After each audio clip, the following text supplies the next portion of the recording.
Guys, it's your boy Kyle Gray here with day number 89 of the 111 days Raise Your Vibration practice.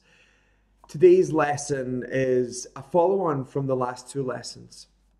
On lesson number 87, we looked at the stellar gateway and being able to hook into this energy that really represents our capacity to welcome and accept help from the universe in order for us to bring into manifestation that which we deserve.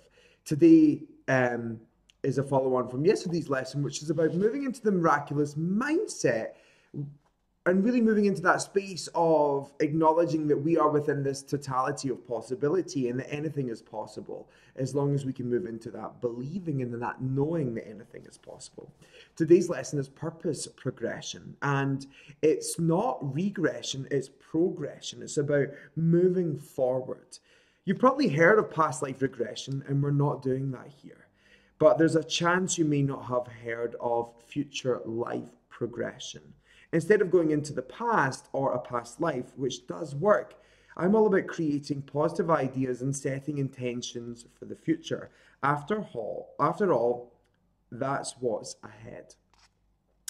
In my own spiritual practice, I do progressions where I move into a meditation and I allow myself to move forwards anywhere between 5 and 10 years. I remember when I first done this when I was 15 years old, I saw myself speaking in front of 1,000 people about angels.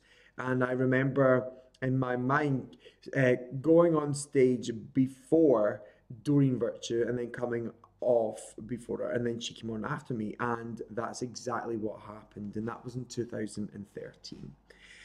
So a few years ago now, 5 years ago. But I seen this in my mind and then it actually happened. And it was all down to this progression. Your mind has the ability to take you into the future.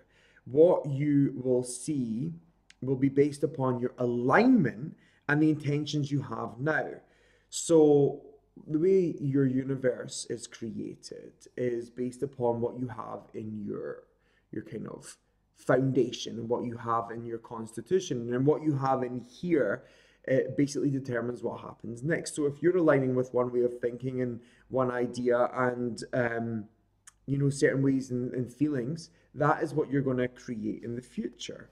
And at the time when I had that vision, I really had this major intention of becoming a Hay House author and doing the work as an angel expert. But not only was I setting that as an intention and something I'd like to create, I was making every other step in my life to allow that to be possible. I was doing the work, I was doing the study, I was really working my butt off to get myself where I am today.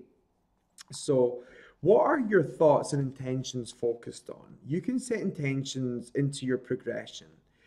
The universe reads these intentions as things that you've already created, and it does not know the difference. And as long as they are for your highest good, it will deliver. So work it. So here's today's practice. And you may want to write down these steps or just listen to this over before moving into it. First of all, connect to the Stellar Gateway and see the lesson on page 227 if you've not done it, or lesson number 87. And once you've done that, imagine that you are suspended in the cosmos. Then set the intention that you're ready to progress 5 years into the future and allow your mind to show you some clips or maybe some of the information that's happening 5 years from now. When you are there, you can also put into place some of your goals for 5 years hence. So anything that you want to set as an intention, anything you want to bring into reality in 5 years' time, put it into this meditation. And set this as an intention that you aren't fully attached to in the sense of an exact plan, but you're open to this being created if the universe sees this as best for you. And take as long as you need to do this. When you're ready, imagine your intentions are a bright star and then place them into the cosmos and send the universe back up, and your intentions are set. Now, once you've finished all of this, make sure you spend some time grounding, eat something that brings you back to earth, and then spend some time relaxing and journaling. Now, we are in lesson 89 of this book. You should be at this point 89 days into your spiritual practice, and you should be able to set up your own spiritual practice based upon the tips that I've just given you and the tips that are within this book. So go work it out. It's on page number 230 of your copy of Raise Your Vibration, and go and progress into your future. Namaste.